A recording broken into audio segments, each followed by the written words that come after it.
In this video, we're going to learn how events work and how to program them. First of all, let's distinguish between form events that are listed in the form properties and database events that are defined in the properties of a table because they are associated with triggers. In other words, programming that is executed when specific events occur. Form events are only triggered when a form is used on screen or when printing, therefore when the interface is being used by a user. Database events only concern three actions that are performed on the data: creation, modification, and deletion. These three events are intercepted by the database engine. This is important to note because in client-server mode, the database engine runs on the server, so you will never see a database event performed on your client machine. You won't be able to trace one from a client machine either. We'll come back to database events later on. First of all, we're going to have some fun and create a button that's a little special. Go to page 4 of the navigation form, the Preferences page. Draw a standard button. Modify its properties as follows. Name the button Be Special. Only the On Mouse Enter event remains checked.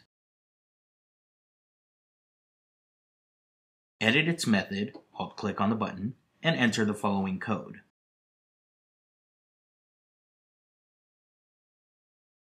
Location of the mouse when the method starts. Where's the object in the window? Calculate the center of the object. Plan an additional shift of X pixels. This all means that we calculate the position of the mouse and the position of the object, the button, to determine where its center is. We plan to shift the object a certain number of pixels, and then we're going to calculate where the mouse is with respect to the center of the button horizontally and vertically. Then we can just move the button position.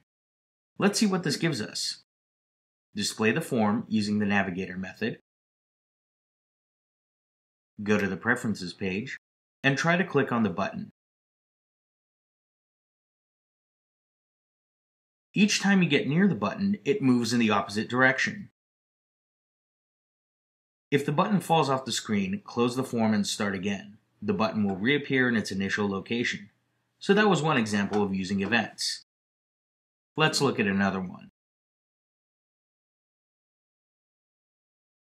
When entering an intervention, we want to calculate its duration based on the information entered in the start time and end time.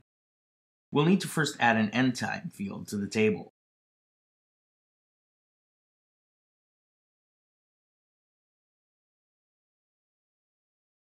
To save time, copy the time field and paste it in the same table, and then change its name. Next, we'll add it to the input form by duplicating the start time field and adapting the field concerned, the intervention end time.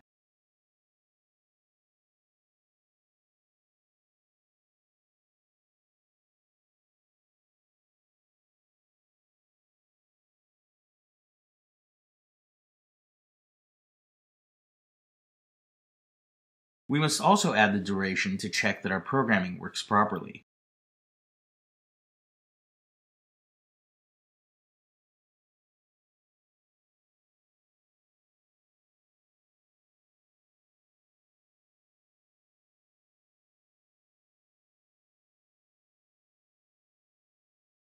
Then we must indicate that the duration must be recalculated when one of the time fields is modified.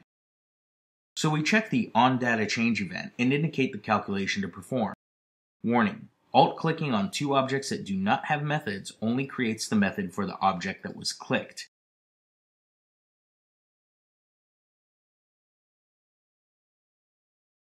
The duration is recalculated as being the difference between the end time less the intervention time on the condition that the end time is filled in other words, not zero.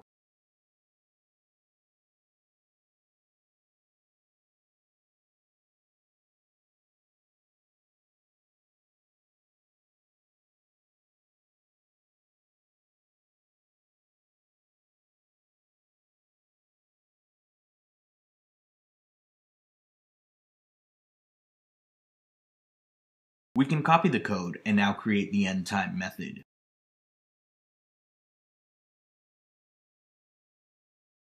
When we're going to modify it, the intervention time must be filled in and the calculation of the duration will always be the same.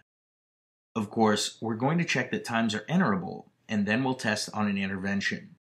We take all the interventions, then we take the first one. The program was actually executed when we exited the field. In other words, in the context of the onDataChange event. In the next section, we're going to cover programming arrays.